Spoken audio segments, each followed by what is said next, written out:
Hello, Miss Leslie and future Fairmont biology classes. Now presenting your AP Bios 2016 senior class. Let me represent you the people who will guide you through the typical senior day. There's Jade, Claire, Rika, Edgar, Jenny, Tony, and of course me. Special shout out to our scriptwriters, Tony and Varun.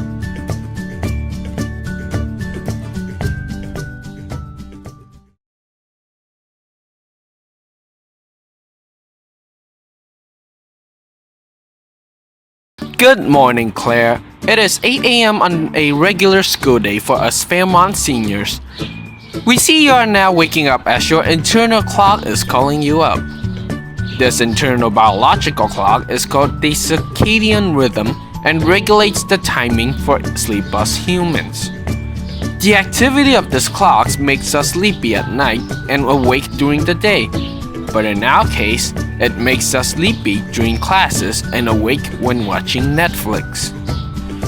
Because the circadian clock in most humans has a natural day length of just over 24 hours, the clock must be reset to match the day length of the environmental photoperiod, or the day-night cycle. The cue that synchronizes the internal biological clock to the environmental cycle is light. Photoreceptors in the retina transmit light-dependent signals to the suprachiasmatic nucleus, or the SCN. Where our internal clock is located, special types of retinal cells are photoreceptive and project directly to the SCN. Claire, where are you going? And how do you plan on getting there? Yes, walking. As she walks forward, she will move her thighs and hips backward. This movement engages the gluteus muscles and a number of key muscles in her hamstrings, which include her semitendinosus, semimembranosus, and biceps femoris. This walking forward motion also engages one other small muscle located at the top of her inner thigh, which is the adductor magnus.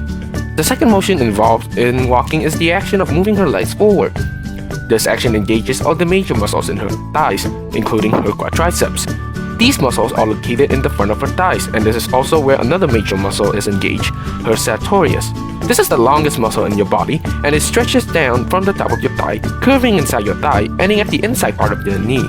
At her feet hits the floor, normally with a heel-to-toe movement, her calves interact with her ankle to allow each foot to be pulled back and forth. This part of her walk will engage her gastrocnemius, soleus, plantaris, and tibialis posterior and anterior muscles. Walking will cause her to move from side to side as she shifts her weight from one leg to the other. And this action engages her hips, abs, waist, and muscles that support her back and general spine area.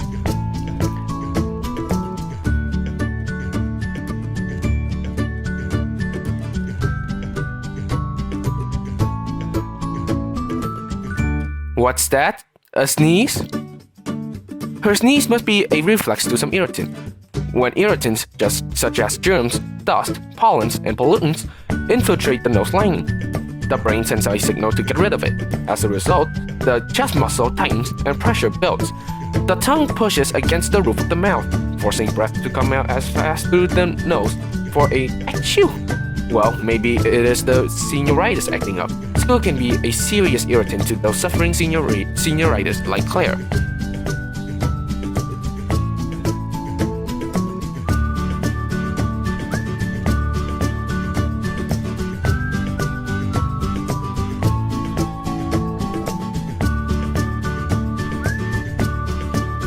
It's already 11 a.m. Rika just sat there and studied for the whole morning, so she's hungry now and wants to eat.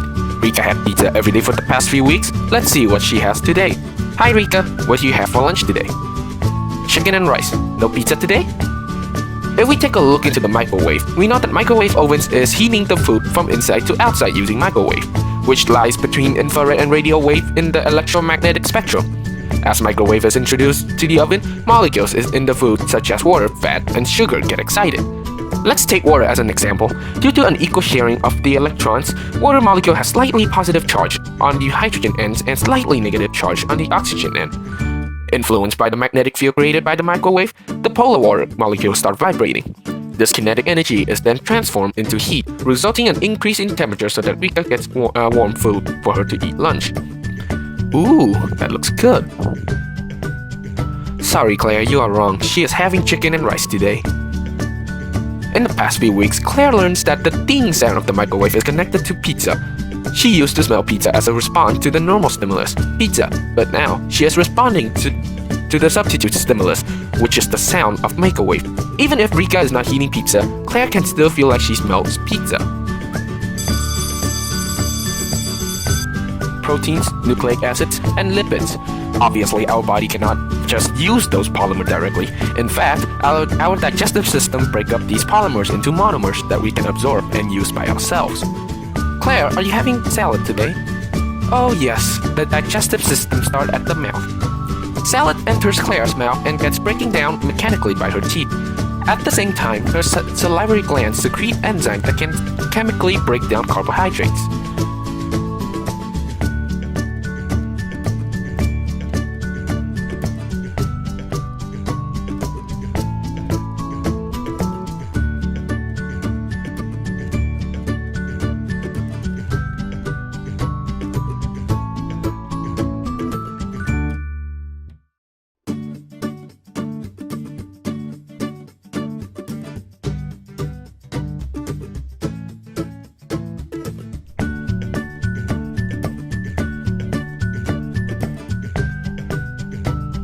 It's about 12 p.m. and Rika is still reluctantly in class again. Her heart is undergoing repairs at the moment, getting rid of waste. Sometimes her heart may experience some irregularities. If heart diseases runs in her family, this is the time of the highest potential of a heart attack.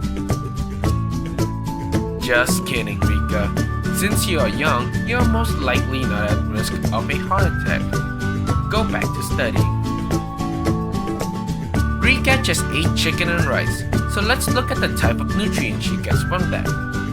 Rice is the seed of grass species and is a staple food for a large part of the world. Of course, that means it is the main food source for 95% of the prep student body. White rice is a simple carbohydrate, which means that it is composed of basic sugars and actually slows down digestion. The glycemic index of a food is an indication of how fast blood sugar will rise after eating it, and food with a lower glycemic index are considered better for health. White rice, however, has a high glycemic index of 64. But Rika's also eating chicken, which has proteins, and also some fat too. Still, chicken is a source of animal protein, which is different from plant proteins because animal proteins have a different amino acid composition. Since animal protein structure is more similar to our own protein, it is more readily and rapidly used by our bodies than plant proteins. Specifically, the ratio of arginine to lysine are similar, and they can dictate tissue responses. In addition, the amino acids of animal proteins contain more sulfur than the plant counterparts, and metabolism of those resulted in acid-generating products.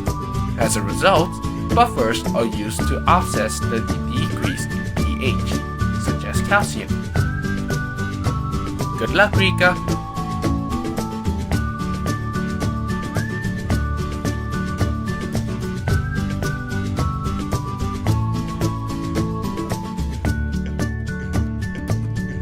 It is 2 p.m. in the afternoon, and Tony has just began warming up for his daily exercise routine. Warming up for exercise increases muscle temperature as a result of an increase in blood flow. Subsequently, this results in faster muscle contractions and relaxation. Muscles that a person can control move our body is by flexing, extending themselves, which is all due to muscle contractions.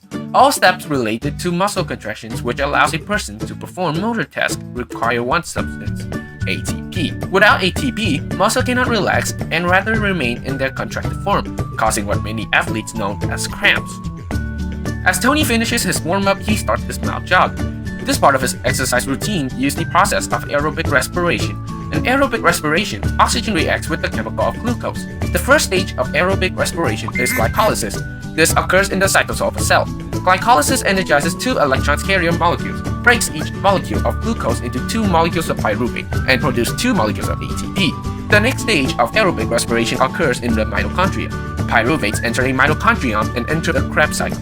The Krebs cycle ultimately breaks the pyruvate down into carbon dioxide and creates two more molecules of ATP, as well energizing more electron carrier molecules. The last stage is known as electron transport. The electron carrier molecules that were energized deliver electrons and hydrogen ions to the electron transport chain.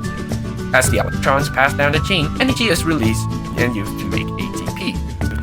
Hydration is an important part of recovering after exercise and also an important aspect of maintaining homeostasis. As the human body consists of mostly water, recovery of that water after a hard workout session where the water is lost due to sweat is very important. Both water and ions help regulate the temperature of the body. A constant level of water is very important in the body as cells require water to operate.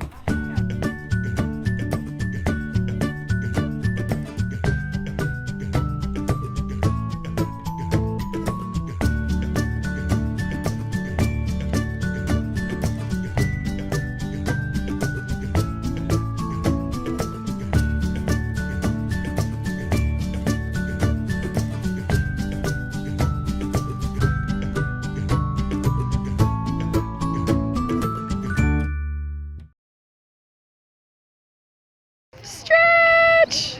Yay, yay. Jumping around. Sun! Sun! You have to say action. Whee!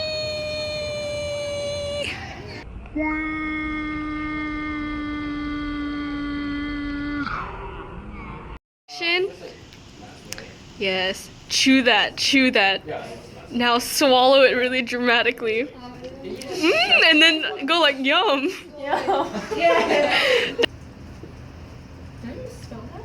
You misspelled that. That's Jade, how many times is he gonna misspell things? There, stay there, stay there. This is ridiculous. You're ridiculous.